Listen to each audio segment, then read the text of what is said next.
ظرفشویی رومیزی دیرتر از ظرفشویی زمینی خراب میشه. چرا؟ یه دقیقه این ویدیو رو ببین تا استاد گمار به توضیح بده. ماشین‌های ظرفشویی با بقیه دستگاه‌های خونه کاملا متفاوتن. ماشین ظرفشویی باید کار بکنن، کار نکنن باعث آسیب دیدن بهشون میشه.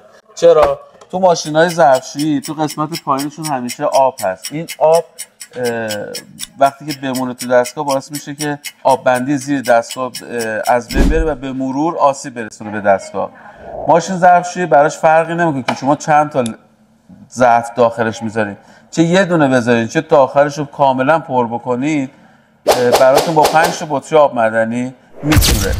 تو ماشین ظرفشویی زمینی مردم این طرز فکر رو دارن که باید حتما پرش بکنن، بنابراین کم ازش استفاده میکنن، میذارن واسه زمانی که مهمان میاد براشون یا اینکه ظرفاشون بیش از حد جمع شده، واسه همین کم ازش استفاده میکنن، آمار خرابیشون بالاتر است. تو ظرفشویی رومیزی چون مردم مدام ازش استفاده میکنن، چون جای کمتری میگیره مدام ازش استفاده میکنن، خرابیشون کمتر است، رضایتمندی مشتری ازش بیشتره.